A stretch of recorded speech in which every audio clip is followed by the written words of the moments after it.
right, thank you so much for staying there. Remember the program one more time. It's This Morning on ITV on Independent Television. Wednesday's edition with Evans Unokogi. Well, very sincere apology that we're starting our discussion segments pretty behind time. It's okay. Well, I told you today that we are going to be looking at what seems to be a new subject of discussion now in politics in Nigeria. Talking about the recent declaration of a two-time governor of Lagos State, and also one guy, the one man that if you talk about all progressives Congress politics in Nigeria, then of course you must mention his name. And also if you talk about the leadership of the party too, you must also mention his name. Well, he's popularly known as Jagaband, the Atiwaju himself, talking about Bola Ahmed Tinubu. Well, on Monday, we saw that he was with the president at the presidential villa in Abuja. And of course, two issues of security and some of internal wrangling issues in the All Progressives Congress we had talked about. But Bola Ahmed Tinubu did not miss the opportunity to let the president know his intention that he wants to run as the president of the Federal Republic of Nigeria comes 2023. Well, for him, he said he has some consultations to make, and that has perhaps left some analysts to wonder. You are making your intention known to the president, and still you are saying that you have consultation to make. Well, that's one story on one side. Well, to look at the declaration this morning and also see the prospect that holds for Ahmed Tinubu, and also look at some of the reactions that are trailing the declaration, we're so privileged to have Mr. John Osazuwa, who is a lecturer with the Department of Political Science and Public Administration, University of Benin, here in Edo State. Sir, you're welcome to this program this morning. Thank you very much. Good morning, viewers. All right. I'm sure that when you read about the declaration, it greeted you with most expectation that you've expected from Ahmed Tinubu, Bola Ahmed Tinubu. Okay, Ahmed Tinubu, an elder statesman in the country, Nigerian politics. Ordinarily, since he belongs to a particular political party, I ought not to have, I'm not an official of that political party, yeah. So I shouldn't be talking on that political party. But what I would say is that, like every individual, every citizen of the Federal Republic of Nigeria, we have the legal rights to aspire to any position. So if he's doing that and there is no legal lacuna or legal setbacks to prevent him from doing that, then he's on track. But if I have to go, this is personality laundering. This is image laundering. I'm going to speak from the political aspect, and perhaps what might have informed him, to declare his aspirations for the exalted position of the President of the Federal Republic of Nigeria. As a member of a political party, yes, he's qualified as a member of a political party, and he's working within the framework of the basic functions of a political party. In other words, the political party deemed it necessary and very urgent to recruit, because that political recruitment is one of the basic functions of a political party. And if Chief Adonis Alhaji Ahmed Tinubu, but I call him an elder, being an elder, of course he's an elder, has been able to, was recruited into the political party and has been able to help to engineer the political party to claiming the presidency and also claiming most of the House of Legislators and seats, then he has been a known kingmaker. Talking about his antecedents in Lagos, I was then in Lagos, yeah, he actually laid the foundations. He laid the foundations for the current upward growth of Lagos State and the Lagosians, in which Fashola came to take over. But as it may, is it the same Ahmed Tinubu of when he was a governor, when he actually laid a very progressive political foundation for the growth and development of Lagos State and Lagosians? Is it the same person today? That is another question you have to do, because the nature and degree of political socialization, you know, is an endless process. You have a lot of factors, you know, that can key in, that will always key in to affect the opinions, his own personal opinion and the opinions of the public. It will also affect his belief system and the belief system of the public. the attitude and the value system of the public. Now, without prejudice, most Nigerians, Lagosians who are actually appreciating on the western part of the country, we appreciate him as an individual who has actually contributed to the growth and development of the Yoruba nation, in quote, Yoruba nation in quote, in terms of infrastructural development, then also helping to recruit candidates from his party to actually administer their various or respective states. And the states in the western region, frankly speaking, they've actually improved. So if he's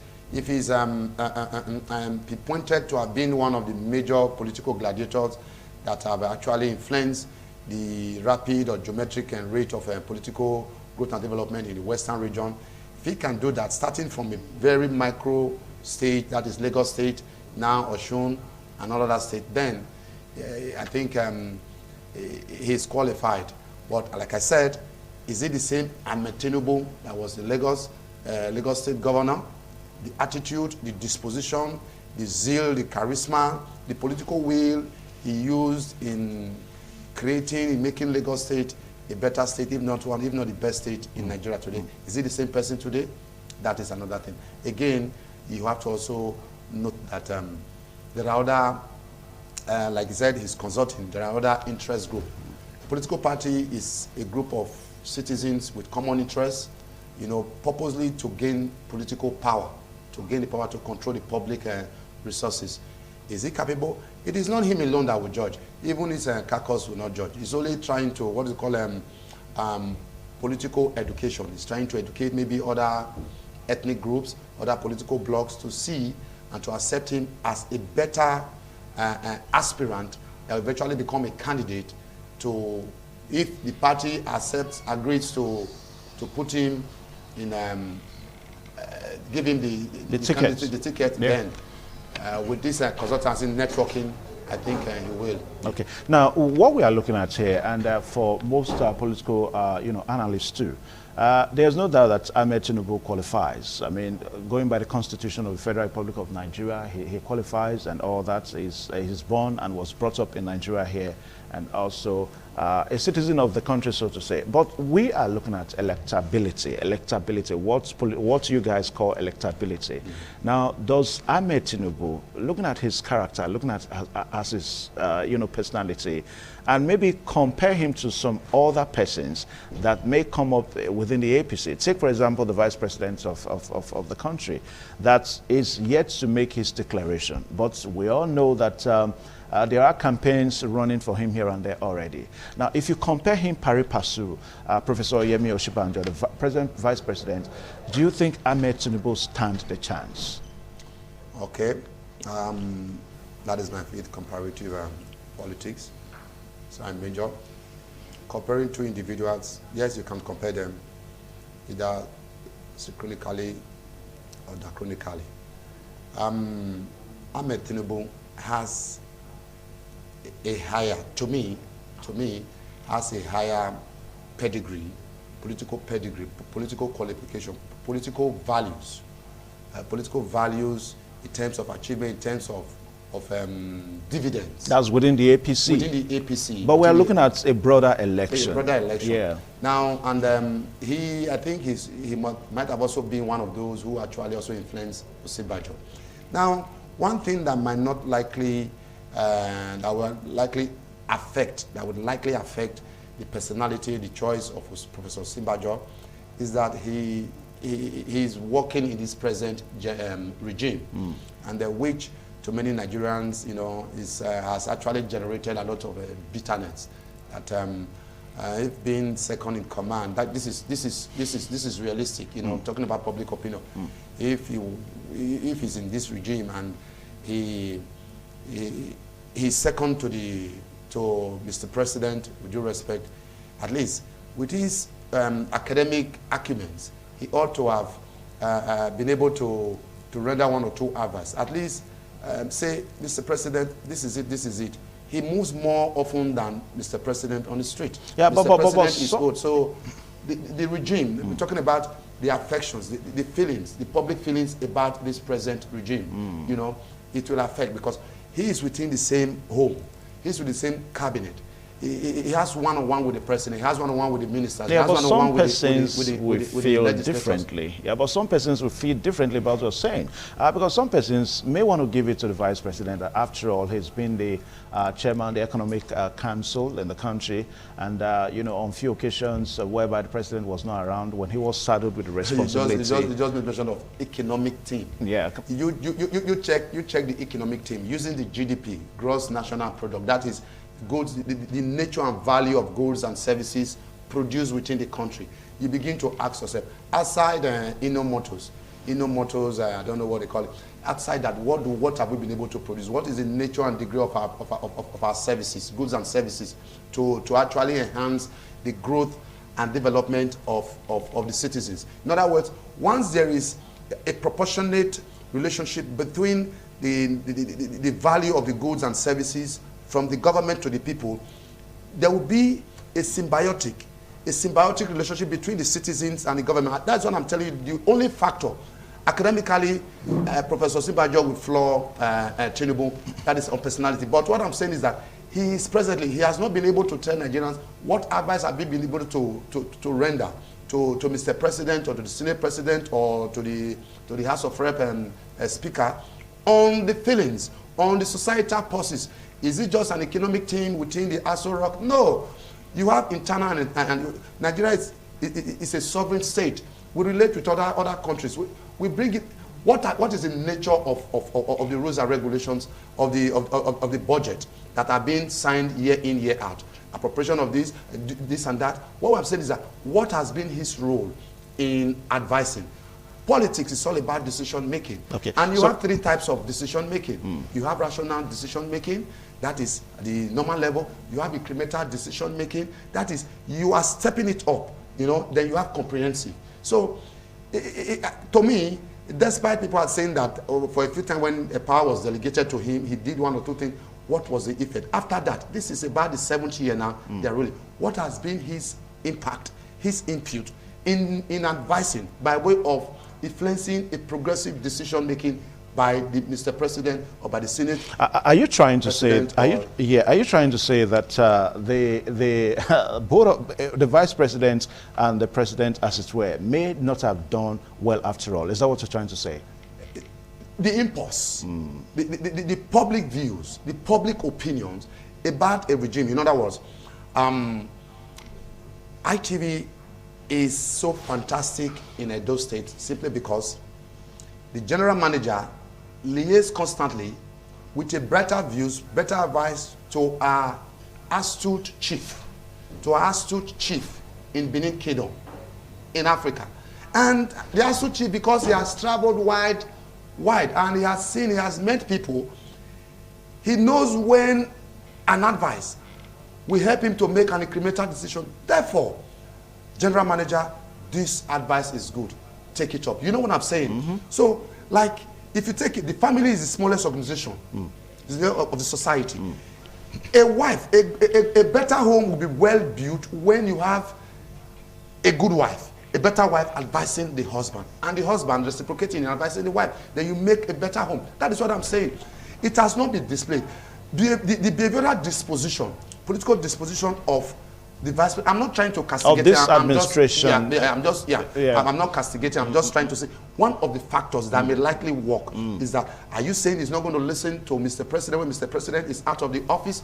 Are you saying he's not going to retain this same in quote, with due respect, cabals, that is the political gladiators within there? Of course, they are going to work for him. He's going to retain some of them. If you retain them, which means there's going to be a continuous negatively skewed political behavior, feelings, beliefs, opinion system. Is going to be a reinforcement of the status quo. Yeah, Mr. Jones as well. Let's try to get something straight. We are going to somewhere. Now, what we are saying, we are trying to establish the fact that whether this administration has done well or not. That's my question. This administration has done well or not. The public opinion, majority of the public will tell you the administration has not done well. All right, so that's from your own perspective. Yeah. Now, because if you listen to Tinubu when he met the president, now he said that he was going to come in and build on the foundation that Mr. President has laid. So for most analysts, they probably say that that's not a good one. This administration may not have the prospects, so to say now, for you to come on and build upon. So for them, they're probably seeing his aspiration, his ambition as a dead, on arrival ambition. I don't know what's your take on that. Building on the foundation. There's already a foundation. You agree that there's a foundation? Of course, there is a foundation, whether negative foundation. You have a bungalow, you have different types of foundation. Yeah. So what I'm saying, there is a foundation. What kind of foundation? That is why I said you have the 3 levels of decision making. Is it going to build on the foundation progressively, or is going to maintain the status quo, or is going to take us behind, far behind? That would be the question, because there is no way I would believe that Chief Ahmed Tinubu, the elder statesman, do not have one-on-one contact with both President Buhari and Professor Osinbajo.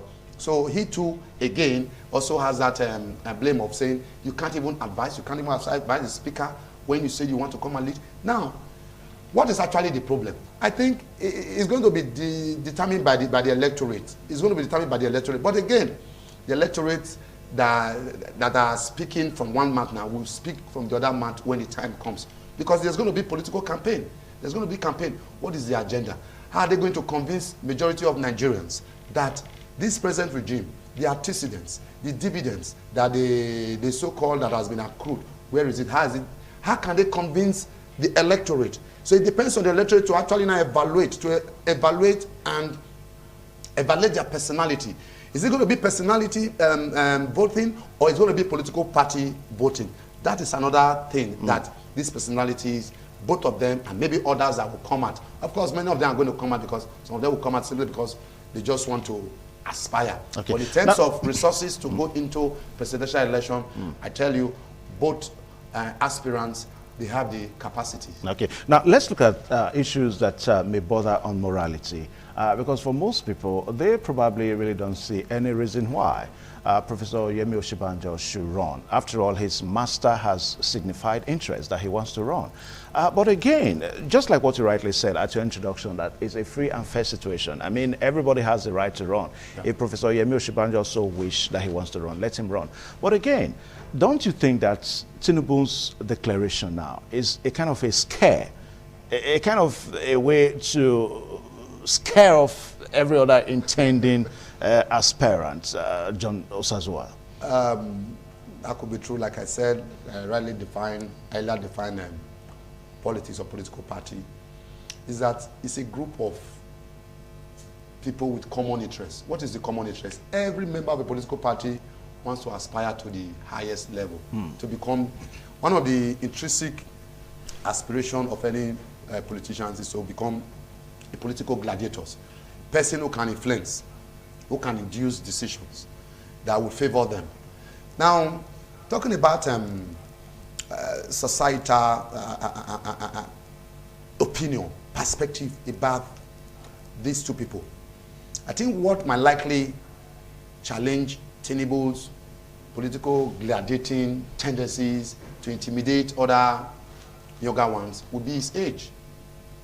Osinbajo is younger than Tinubu. So this is where the bargain and lobbying will come in. This is just a preliminary. No, we're talking about the reaction that other prospective aspirants, I mean, for the fact that they are organs, so to say. You're going to see a lot of litigations to attract the attention of themselves. There's going to be litigation. There's going to be a lot of litigation to challenge one or two things about Tinubu or to challenge Osinbajo. There's going to be litigation. There's going to be a lot of issues. It's just too early to begin. But Tinubu has started earnestly. That is an advantage. That is an advantage. Are you sure he means it? Well, he has said it. It is the living that says something, that does something. So it's already a plan for him. It's already a plan, it's already an aspiration, a desire for him. I believe Tinubu, with his age, he could do better to become better elder statesman by advising. He has been not to be a senator. Not to be a president. I'm just telling you because of the age. Yeah. Because of the age and. When you say it's age, Jonas, as well, I think because well, for most people, it's controversial. You know, for most people, age ought to be an advantage to us because we are from the African continent, and we are also in a prismatic society. Prismatic society, that is where traditionalism and modernity, you know, in overlap. Tinubu belongs to both. He's a chief. He's recognized. Then he's also well enlightened, well educated. So he knows what is good. He just came back from abroad from health issues. And he knows what is good. So with his experience as a father, he ought to be a grandfather. He ought to be more experienced to know how to lead Africans well. But we are just having a contemporary experience that is related to this variable called age. Age. Will his age limit his capabilities and abilities to articulate and aggregate the right ideas that will move, that will take, not even move, that will take Nigeria out of the pit now, out of this socio-political pit first? Does he have it? If yes, if he's able to convince other political graduates, other stakeholders, other caucus, clustered and stratified political caucus, then he can do it. Osinbajo, the question will also come. When the time anyone that picks it, there's going to be a strong debate. There's going to be a lot of questions. Osinbajo, what did you do when Nigeria was falling into the pit? Nigeria is in the pit. It's in a political, economic, social, cultural, academic, religious pit. You understand me? And being a pastor, what have you been? Because religion is also an agent of socialization. It's one of the agents like political party. So this factor is going to work. Both of them, their age, it ought to serve as a very strong factor for us in Nigeria, that the experience, you know, the more you get older, the more you get experience. But again, the economics will come up and say law of diminishing return. Okay. Is that what is happening to both of them? Okay. Now, viewers out there, the program is this morning on ITV, and we're trying to estray the declaration of Ahmed Tinubu. I'm tempted to say Professor Ahmed Tinubu, the Asiwaju himself, and of course, popularly known as the Jagabans. Now, I think we need to emphasize that he's only an aspirant now, yes. So he's not a candidate yet. After all, we've not had the primaries and all that. So let's leave it there. But there is something that we must talk about this morning, Mr. John. Now, we understand that somehow within the APC, well, we do not know whether the APC will take the ticket next election, if they are going to emerge as the president next year. But somehow, there is an agreement somehow within politicians, maybe unwritten agreement within the APC that, look, they should zone the next president to the southeast.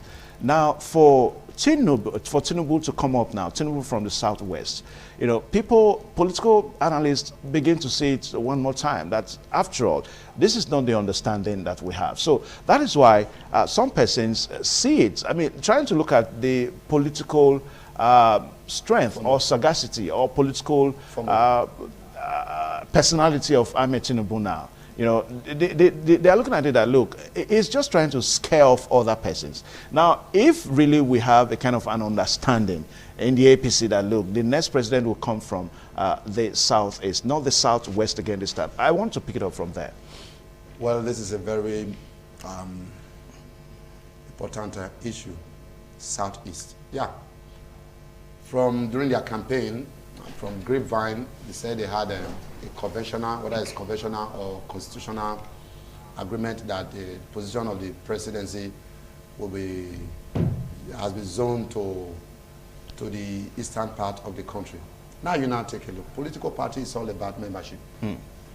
What is the nature and degree of APC members in the southeast? That is one thing. They have a relative lower membership of APC within the southeast. This, I want to say or believe, that might have influenced the change of plan for them. Except Imo State, that is APC. Don't know if there's another state within the southeast that is of APC. Now, it is where you have followership, except the Easterners, the political blocs the political institutions there will now be able to convince the political party, because it is not only them that will be voting, even if an Easterner emerge as a candidate. It is not only the Easterner that is going to vote, other players will vote. So what will happen to the question that how loyal will the Easterner be to the APC as a party? How loyal? It is that loyalty that is one of the factors that might have influenced maybe the APC to have a change of choice of bringing out a candidate from the Southeast. Of course, they are well overdue. But again, what is the nature? What is the number of APC members within the Southeast? If you zone it to the Southeast, would there be maiming? Would there be cooperation? Would there be cooperation? So that is why I say the political institutions within the eastern part of the country will have to go into the drawing board to see how they can network with other political institutions in other ethnic areas, because they alone cannot win it. Southeast, you have Rivers, PDP, you know, I don't want to mention PDP, and the other place, PDP, ABGA, you know, like that. They will not allow their state to go because they have built trust on the people through their political party. Now, because you say you are bringing in presidency to the East, they should sell out their loyalty and dedication to their former political party. That is another question. There are various, I said, this is just a preamble, it's just the beginning. That Tinubu is scaring others. Yes, it's part of the game. It's called game theory. He has to scare them. He has to see their strength. He has come out to say, look, he's capable financially, physically. I don't know if he has said mentally or otherwise, that he can defeat any aspirant. Okay. Now, at the risk of not trying to personalize Tinubu on this discussion now, because we are looking at 2023 election and talking about the Southeast, we understand that other personalities have also signified interest to run for the presidency. As a matter of fact, they've also met the president too. Dave Umahi of Ebonyi State yesterday met the president and declared his interest.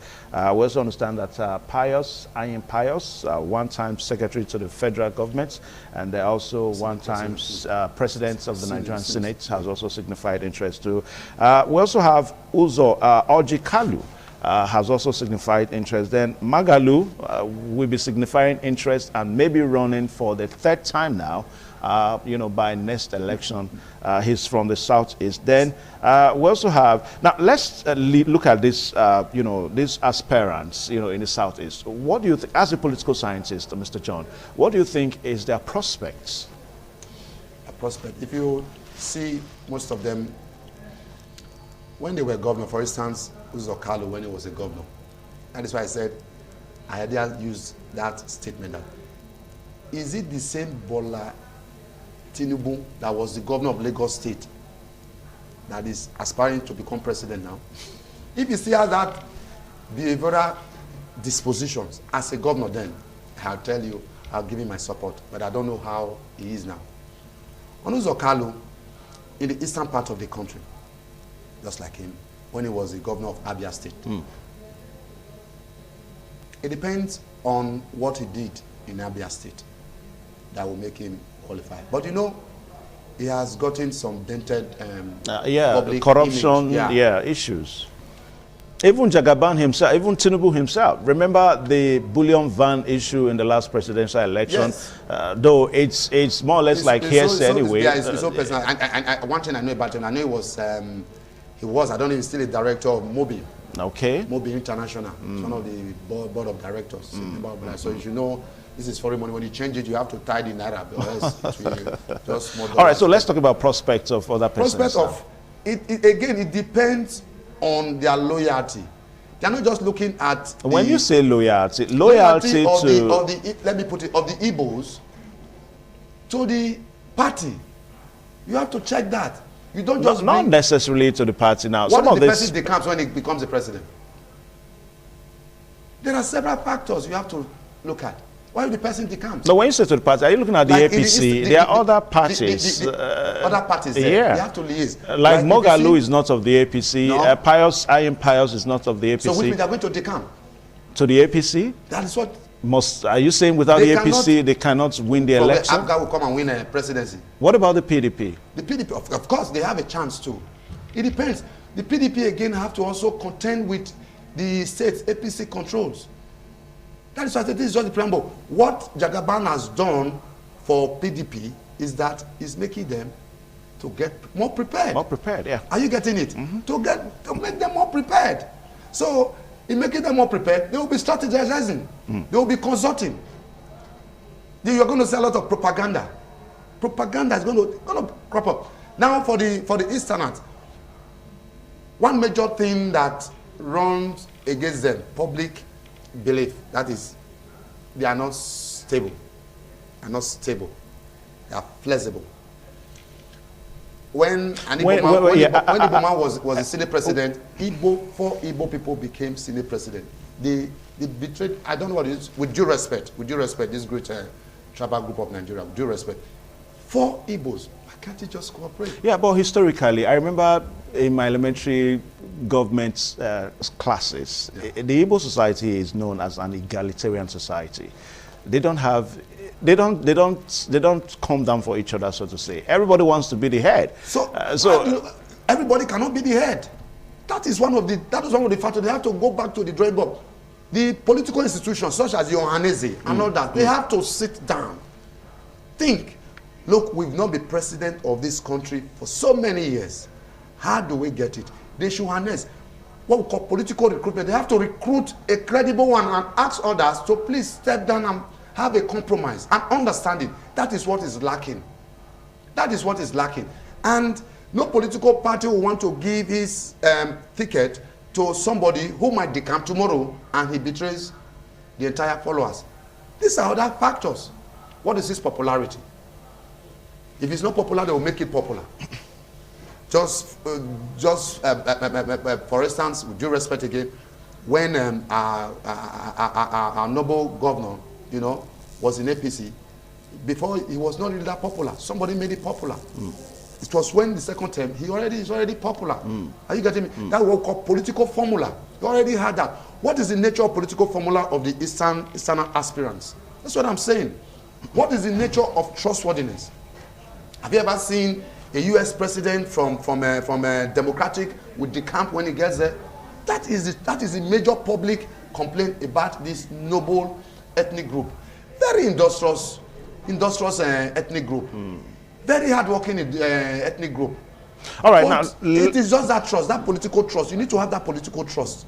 You have to build on that. If they build on that, I believe majority of the electorate would support an Easterner candidates. All right. Now let's look at Atiku Abubakar, who ran previously, in the presidential election. We understand that he's also nursing interests. What do you think would be his prospect this time? And Ganduje of Kano State is also nursing interest. All these are politicians from the northern, fractions of the country. What are their prospects? Me, I would have advised the great Elijah Atiku Abubakar to just please relax. Why? Why? Like I had said about them, he can be a better advisor. Can be a better advisor to making the Nigerian great. It can be a better advisor. May not be sufficient. I mean, he's been there. He's been the vice president. He has experience. Let me just tell he has attempted it about twice. It's just because of the nature of our polity, of our politics. Ordinarily, under a democratic setting, the legislator is higher than the executive. Just because the legislators have become Esau and and Jacob or who? Jacob and Esau's case. Yeah. That is just the issue. In our constitution, chapter 4, the first chapter, numerically belongs to the legislators. Yeah. It is what they formulate that the executive formulates, but it's just the nature and degree of our politics here. The person they ought to be afraid of is the Senate president and the speaker. They ought to, those are the two major people. That institution, legislative institution, ought to be the highest political position. But because of our nature, the president is the one that implements. The legislative, they will formulate, approve the budget, they give the money to the president. So when the president refuses to disburse, when they are hungry, you know, Nigerians, we have what we call fashion is called stomach infrastructure. We have that. We do. So it is in nature. Ordinarily, you can do more things. The late great Chief Tony Aneni says it is not the office that makes you great. It's the person occupying the office. That is why that man was greatly respected. The great Aneni said so. So it is not the office, the person. What is the nature? And that is why political science said behavioral approach, post-behavioral approach.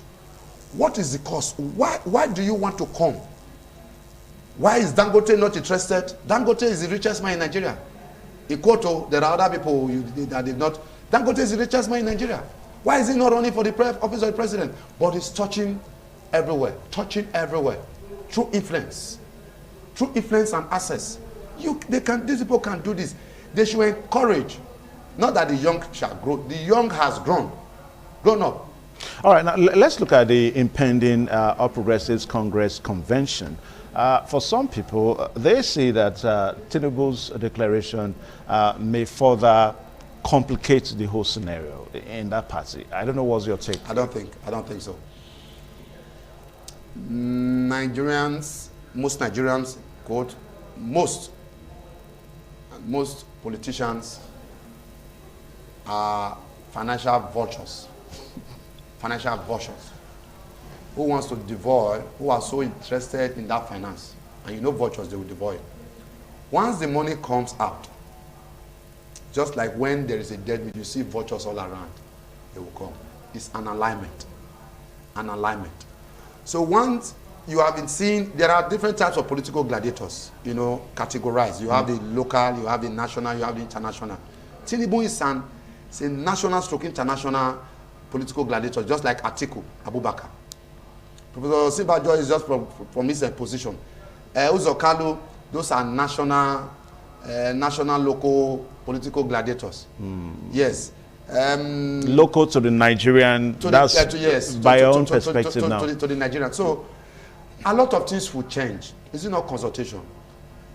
Most of these aspirants, would they have the money, financial wherewithal, to spread across the country? Politics is all about money, and we are operating a presidential system of government. But John, would they be able to meet up with Tinubu and Abubakar, Atiku? It's going to be difficult. Now, Mr. John Osazua, don't forget that there's a bigger picture that Nigerians are envisaging.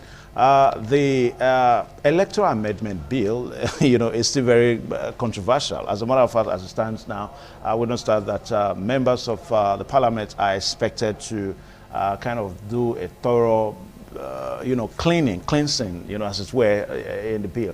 Now, if eventually, maybe it comes to the fore, it comes to the fact that candidates will now emerge through the direct, you know, primaries. In other words, all card-carrying members of any political party will vote their candidate. Now, do you think these personalities that we are talking about now, the likes of Ahmed Tinubu, the likes of David Umahi, the likes of Atiku Abubakar, do you think they stand a chance? Because as it were then, it's going to be more broader than, you know, as it were, as it used to be. It's not consultation.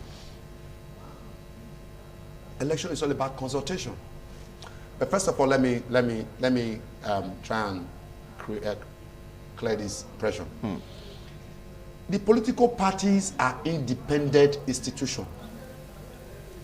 The political the legislators it's one of the end product of political parties' activities as an institution. The political parties have their own constitution. It is how the political parties participate in public domain that should be the concern of the National Assembly, and not how the political party conduct. Yeah, but we know. Internal. But if eventually we have a bill, affairs of a political party. Yeah, we know, Mr. Jonas as well.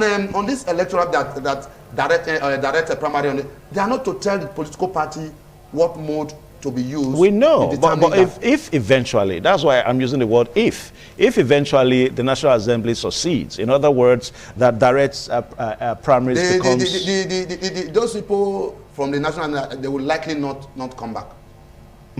There are kingmakers. They'll likely not come back. Is there a zero-party system?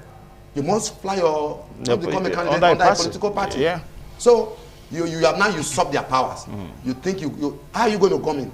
Are you not going to get a form? What if they refuse to sell you a form? What if they refuse not to register you? What will you do? So there's already a negativity. It is negatively skewed already. Let the party determine who becomes their candidate, either direct primaries, through direct primaries, or indirect primaries. Okay. Now, as we draw our conclusions on this segment, discussion segment this morning now, what is your final take on the whole scenario? Declaration of Ahmed Tinubu, of other aspirants, and the 2023 presidential election? My take.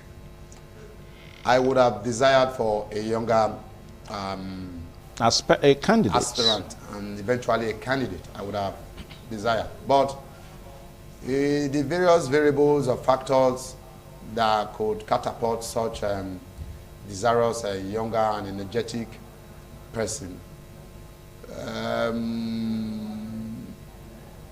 What are the variables? It's not within the They don't have the financial muscle. Financial muscles. And do they have that political formula? What is their character? What is the degree of that? What is their personality per se? What is their integrity? Yeah, but when you talk about that, we have some what young... kind of political parties are they going to come at? Like you said, the bullying and intimidating Chief Tinubu, will he allow such a younger person to No, come I and did not say the bullying. No, I didn't no. say the bullying and intimidating. No, I said the move that he has made now. opinion. All right. That is financial bullying. Yeah. You know, financial bullying, quote. Will he allow such person when he's not his own godson that he has groomed over the years? Will others also allow these greater political gladiators to continue and begin to sieve from the pipes or the conduit pipes that their master will give to them?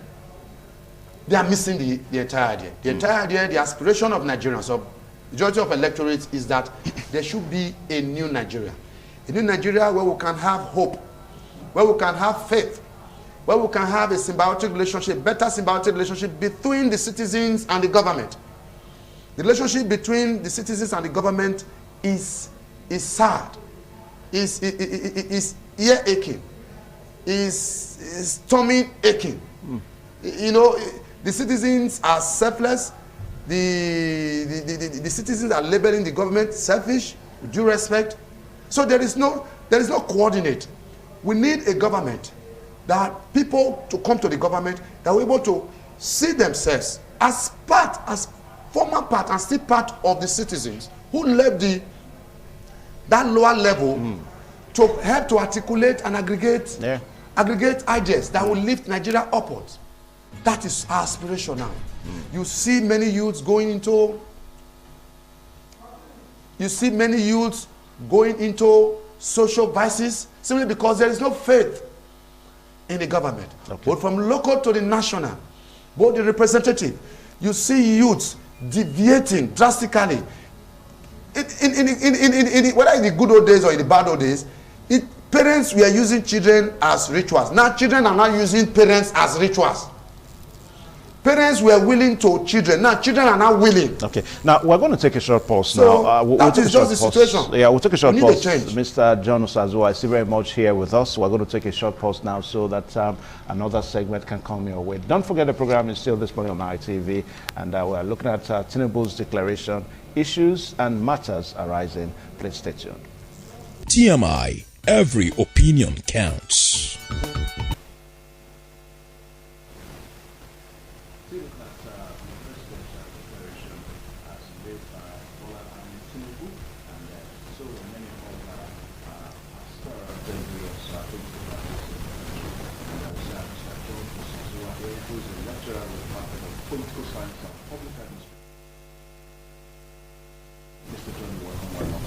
Thank you very much. We're looking at making takes on the general scenario.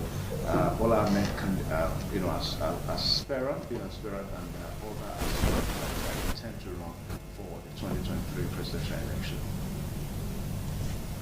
Like we were saying before the break,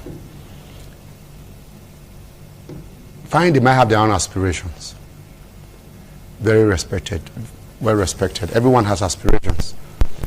If the aspirations and their dispositions do not concur with the aspirations of the electorate, you are going to have an apathetic political participation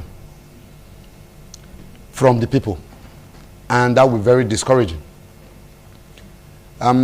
That is why I said there have to be a very good articulation and aggregation of the societal feelings. Like there is no standardization. Prices of items going up and down. We'll need a president that will be able to, from among these or others that have not emerged, that are able to think along this line. Talking about insecurity, we will need a president that will be able to think along this line. To begin, not to raise the hope, to begin to build, because there is no hope. You now have personal, individual hope. There is no collective hope anymore. There is no collective hope. So we need, for a country to survive, we need a collective hope and faith. If this emerging league of aspirants do not think along that line, I assure you there's going to be a very, very low political participation in the next general election or even local election. But don't rule out the factor of political poverty among the electorates. I say political poverty, that is, people are hungry and will be easily influenced through financial factors or variables to come out. But sadly, bitterly, but they need those items, financial items, to survive while it lasted. So now, just looking at one of the dailies and seeing those reactions, showing the declaration made by Bola. We've got a day who is saying that kind of because of these statements in reference to Tinubu's promise to continue where Buhari leaves off. And there was also one Koli, which who's saying that fiction shall not arise a second time while we have games. Who wrote in to say that the youth, well, all these are personal, reservations and personal views and opinions about, what is going on. Just the way we also have some other persons that are actually saying that Ahmed Tinubu has all it takes to take Nigeria to the next place. So as we glide towards 2023 presidential election, which is about 15 months from now, so we just hope that the electorate, just like what John as well said, the electorate must put up their thinking cap so that they can make the right choice when it comes. I hope you want to leave it there. Yeah, they should put on their thinking cap. What is the thinking cap? They should. This is where it's only through political parties and NGOs that we're able to do this. We're able to create, a public awareness about TMI. Every opinion counts. All right, we sincerely apologize for that loss of sound there. It was due to some technical hitch here. Now, we're looking at some reactions on one of the dailies. We said that Florence Sumba, who is saying that you want to be the chief of headsmen that going all over Nigeria, raping, destroying farming. And we also have some other persons that said that that is his own reaction, and I will support him in any way. Now, Mr. John Sazua, I was like saying that everybody is entitled to his opinion. Yes. Then, of course, I asked that whether you share that same opinion again. Like I said, you're going to have a variegated, variegated opinions at this stage. When he eventually becomes a candidate, such opinion has to be restricted, because he will not be dealing with an institution. It is no longer Bola Tinubu. It will not be the political party he's planning or want to use in achieving his aim. Okay. We are going to have varying views. Certainly, the opposition party are going to have more of retrogressive views, while the parties are going to have a progressive views or your opinion about Bola Tinubu. Like I said, To me, I would say they are just making him more popular by it could also be a game plan. A ploy by even influencing the print media in particular, the print media to eventually pull attention to who? Yes, pull attention and begin. There are a lot of strategies. He's just coming up, but what I'm saying is that the other major opposition party is making them to go into the drawing board and re-strategize. Because they are not fighting a bulldog. They are fighting an elephant stroke tiger. Right. All right, a very big thank you, Mr. John Osazua, who is a lecturer with the Department of Political Science and Public Administration, University of Benin. Thank you so much for sharing your insights on our topic today, and also think nationalistic, think patriotic. Yeah, we'll get there. Yeah, thank you so much. And also a very big thank you to you that stayed and watched the program. My name is Evans Unohuge, and this is where we also draw the curtain today on the show this morning on ITV. The same program will return tomorrow, same time and same station. Goodbye and God bless you.